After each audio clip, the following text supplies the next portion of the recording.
આ જે છે ને એ તો શરૂઆત છે.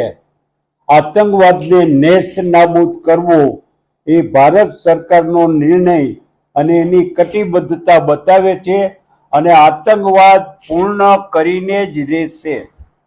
ખાસ અત્યારે 50 થી વધુ આતંકવાદીઓ પણ માર્યા ગયા છે.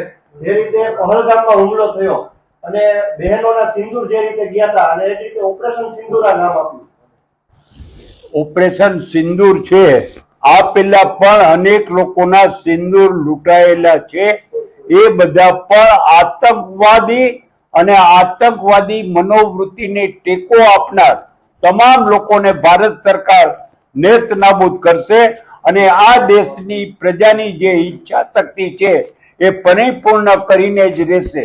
વજુભાઈ, આપ જાણકાર છો, ખાસ કરીને સિંદૂર જે નામ આપવામાં આવ્યું છે ઓપરેશન સિંદૂર, એને આપ કઈ રીતે જુઓ છો? એટલા માટે થઈને હંમેશા આપણે આ દેશની અંદર માતૃશક્તિની પૂજા કરી છે અને વ્યક્તિ ગુજરી જાય, એ વ્યક્તિ ગુજરી જવાથી નુકસાન નથી, પણ જે બેનનો સિંદૂર ભૂસાઈ ગયો હોય એનો પરિવારને આખી જિંદગી કાઢવી ખૂબ જ કષ્ટમય હોય છે. એટલે ભૂસાયેલા સિંદૂરનો બદલો લેવા માટે થઈને આ જે કાંઈ આજનો કાર્યક્રમ કર્યો અને જે એટેક કર્યો એને એટેક સિંદૂર કીધું છે. મોટા ભાગના દેશોએ ભારતને સપોર્ટ પણ કર્યો છે. ભારતને સપોર્ટ એટલા માટે કર્યો છે, મોટા ભાગના દેશો આતંકવાદની વિરુદ્ધ છે. આતંકવાદ ફક્ત પાકિસ્તાનના લોકો એ બીજાને જ નુકસાન કરે છે એવું નથી, ખુદ પાકિસ્તાનની અંદર પણ આતંકવાદીઓ પાકિસ્તાનને પણ નુકસાન કરી રહ્યા છે.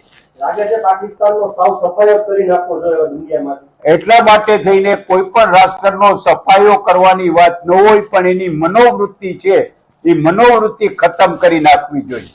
પાકિસ્તાને તમે વળતો જવાબ આપીશું. એ તો ભાઈ જ્યારે એટેક થાય ત્યારે હંમેશા એનો વળતો જવાબ મળે જ છે, પણ જવાબની અંદર કોનો એટેક જોરદાર છે અને કોનો રિવર્સ એટેક જોરદાર છે એ જ પરિણામ લાવે છે. અને પાકિસ્તાનની કોઈ તાકાત નથી કે હિન્દુસ્તાન સામે ટકી શકે અને એ વધુ પ્રમાણમાં હિન્દુસ્તાનના લોકોને નુકસાન કરી શકે.